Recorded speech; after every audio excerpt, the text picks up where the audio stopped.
Just I wanted to turn up the microphone. So you can, I'll cut it together.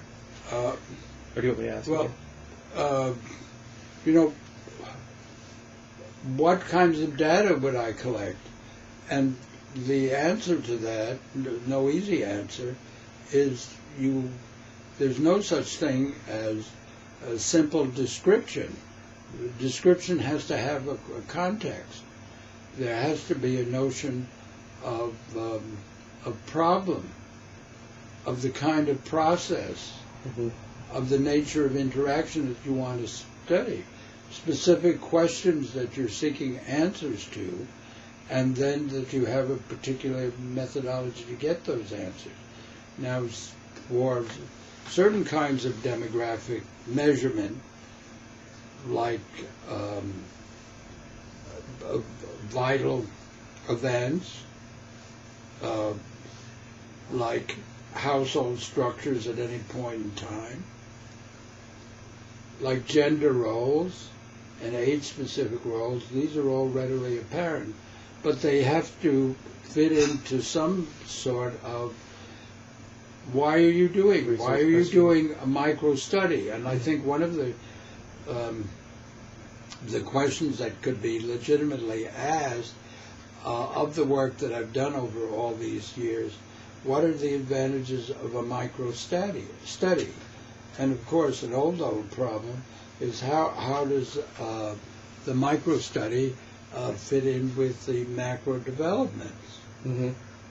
And there are very specific ways to attempt to deal with that.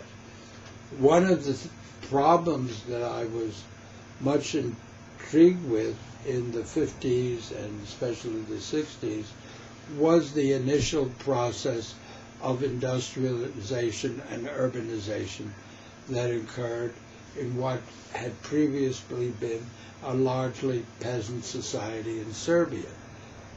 It had to be seen from the overall picture of the policies of a communist state and the ways in which the transformation of society was envisaged.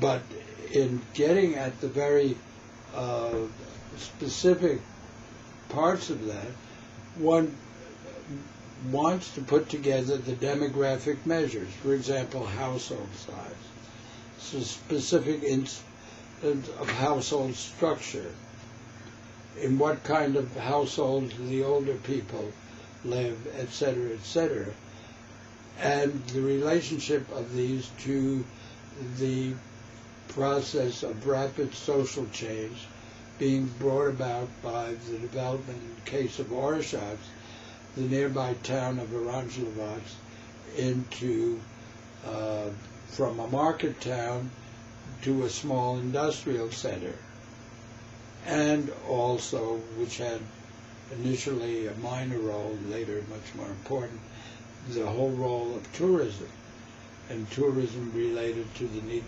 unique parts of Serbian history which had occurred in that particular area. Okay. I have a question about if you could speak to your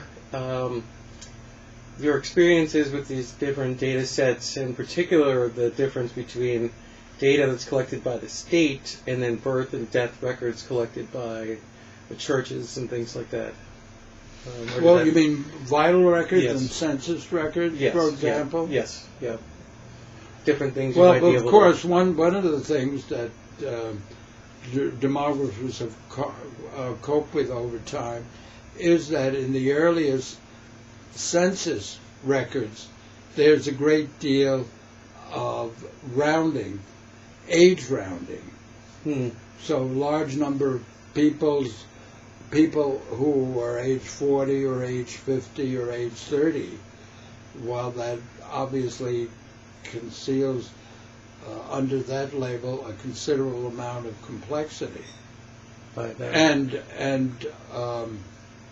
what they've done subsequently is not as they did in the census of 1863 about age in relationship to head of household, But for example, in the more recent years, they've asked for date of birth, which always give you a much more specific figure.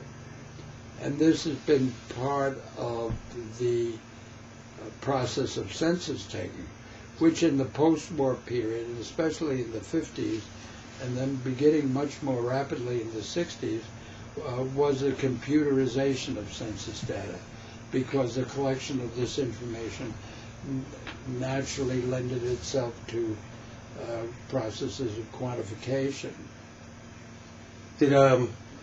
So age becoming date of birth is one aspect of it. Then you mentioned relationship to head of household. How does that? Well, one of the things that you could gather, say, from this census of 1863, is that how the patriarchal structure of the society influenced the manner of census taking and the ways in which the census taking was organized. Thus, for example, the head of household was almost always male, and almost always an older male. And then all of the people in the household were defined by their relationship to the household head rather than their relationship to each other.